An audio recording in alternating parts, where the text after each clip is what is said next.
Studio देख रहे हैं आप और मैं हूं श्रुति चौबे आपके साथ। आज के बुलेटिन में देखेंगे शराबबंदी पर नई सियासी टकरार, जानेंगे मांझी ने क्यों फिर उठाई समीक्षा की मांग, देखेंगे एनडीए में बाबरी मस्जिद को लेकर क्यों हो रहा घमासान, साथ ही जानेंगे निशांत कुमार की कब होगी जेडीयू में आधिकारिक एंट्री।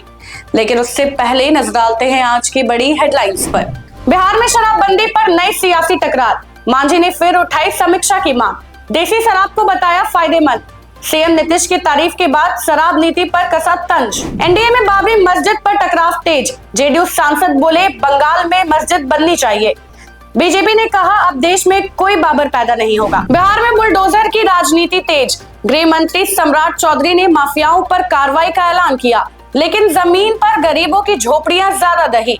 विपक्ष बोला बुलडोजर नहीं जमीन का पर्चा दो।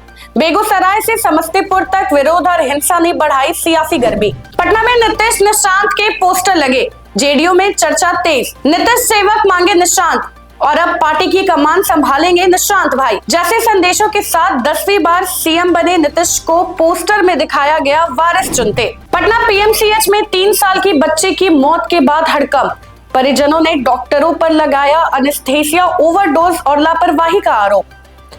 नाना हाईकोर्ट के वकील हैं और उन्होंने न्याय की लड़ाई की बात कही है, अस्पताल ने आरोपों से इनकार किया। तो ये थी आज की बड़ी हेडलाइंस। आइए अब खबरों को समझते हैं विस्तार से। बिहार विधानसभा चुनाव के बाद एक बार फिर शराबबंदी का मुद्दा सुर्खियों में है। मुख्यमंत्री नीतीश कुमार इसे सामाजिक बदलाव के लिए जरूरी बता रहे हैं, वहीं उनके ही सहयोगी और हम पार्टी के प्रमुख जीतन राम मांझी इसके खिलाफ अपनी राय रख रहे हैं। आइए देखते हैं पूरी खबर।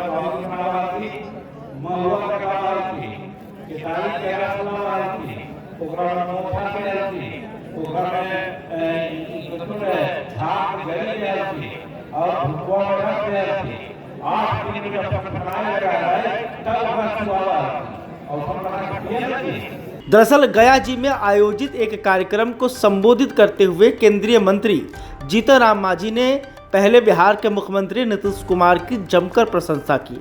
उन्होंने कहा कि 20 साल तक नीतीश कुमार मुख्यमंत्री रहे, इसलिए उनका नाम Guinness book of world records में दर्ज हुआ है। यह बिहार वासियों के लिए सौभाग्य की बात है। 20 वर्ष से ज्यादा शासन पहले इतना शासन करने वाला मुख्यमंत्री कोई नहीं रहा, इस वर्ष से उनका नाम गिनीज बुक में दर्ज हो गया। ये हमारे लिए सौभाग्य की बात है और वही कहलन है। नीतीश कुमार की तारीफ के बाद जीतन राम मांझी ने शराबबंदी अभियान पर अपनी भड़ास निकाली। मांझी का कहना है कि शराबबंदी अभियान की समीक्षा की जरूरत है। अगर कोई मजदूर दिन भर मेहनत कर शराब पीकर घर जा रहा है तो उसे पकड़ना नहीं चाहिए। मांझी यही नहीं रुके, उन्होंने आगे कहा कि बिहार पुलिस हजारों लीटर शराब वालों को गट्ठा लेकर छोड़ देती है, लेकिन हमारे आदमी को फुकवा कर जेल भेज देती है। आज हमारे समाज के 5 लाख लोगों पर मुकदमा चल रहा है। नकली शराब पर बात करते हुए उन्होंने कहा कि आज जो शराब बनाते हैं उसमें नौसादन और सुई मिलाई जाती है। ऐसी शराब पीने से लोग मर रहे हैं, इसलिए शराब नहीं पीना चाहिए। आगे अपने पिता का जिक्र करते हुए मांझी बोले कि हमारे पिता महुआ और ईख के रस से शराब बनाते थे। वो शराब सेहत के लिए फायदेमंद होती थी। यह पहली बार नहीं है जब जीतन राम मांझी ने शराबबंदी को लेकर कोई बयान दिया है। इससे पहले भी वो कई बार इस योजना का सार्वजनिक मंचों से विरोध कर चुके हैं। अब देखना यह है कि उनका यह बयान राज्य के राजनीतिक गलियारों में कैसी हलचल मचाती है।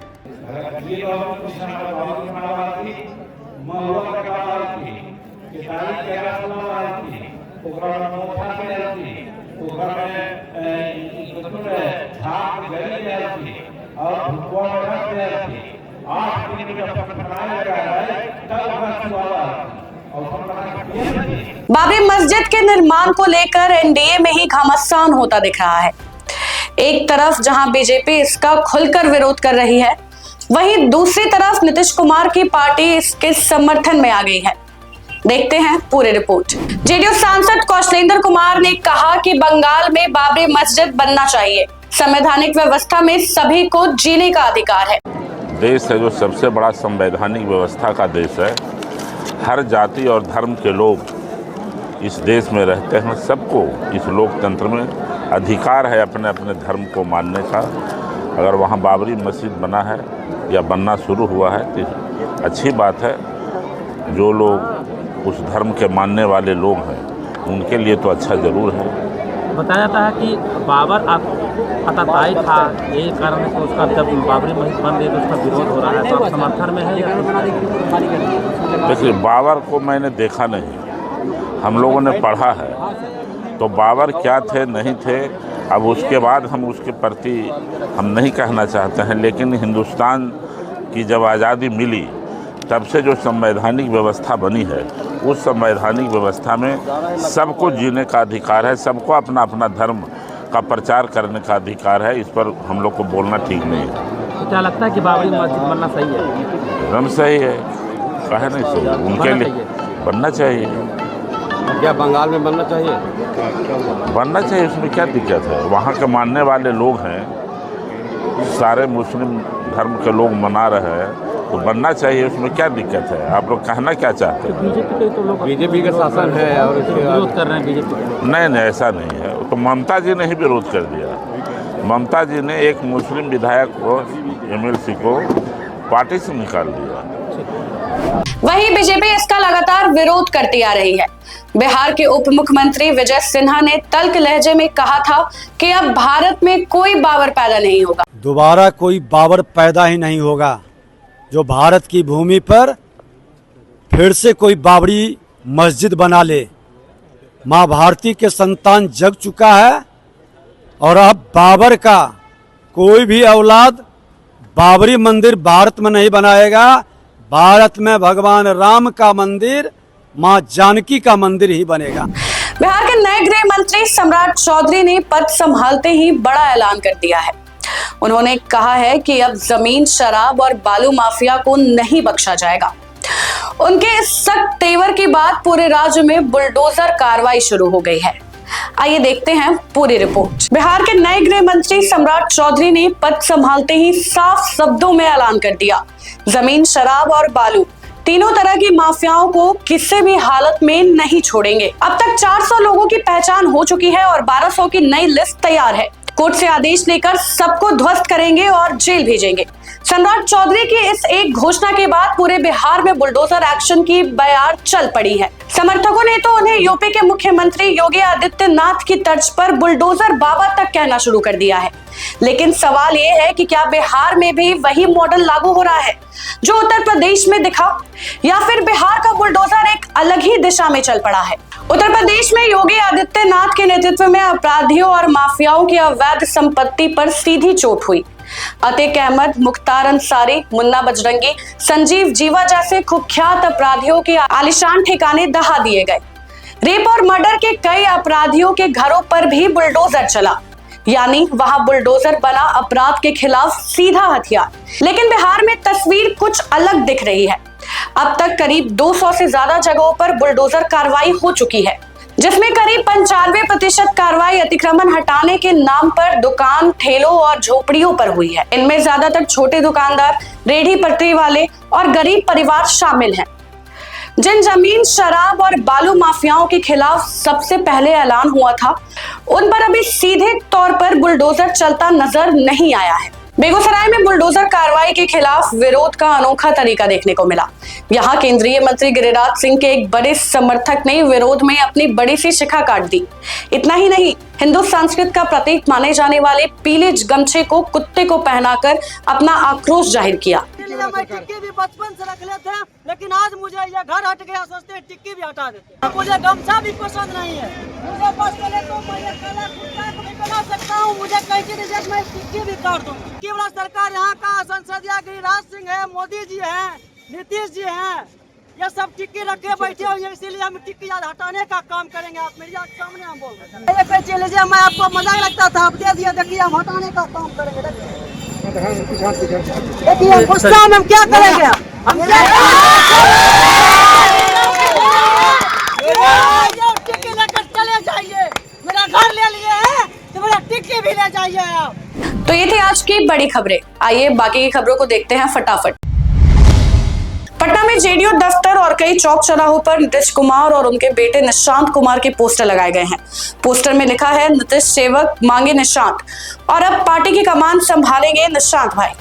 नीतीश कुमार को 10वीं बार मुख्यमंत्री बनने पर बधाई देते हुए पोस्टर में दावा किया गया है कि अब पार्टी की जिम्मेदारी निशांत को मिल सकती है। बेगूसराय में अतिक्रमण हटाओ अभियान के विरोध में युवक कुंदन कुमार ने अपनी लंबी चोटी काट ली और पीला गमछा कुत्ते को पहनाकर अनोखा विरोध जताया। कुंदन का आरोप है कि बुलडोजर चलने से उनका घर और चाय की दुकान उजड़ गई, जिससे उनका परिवार सड़क पर आ गया है। युवक का वीडियो सोशल मीडिया पर तेजी से वायरल हो रहा है।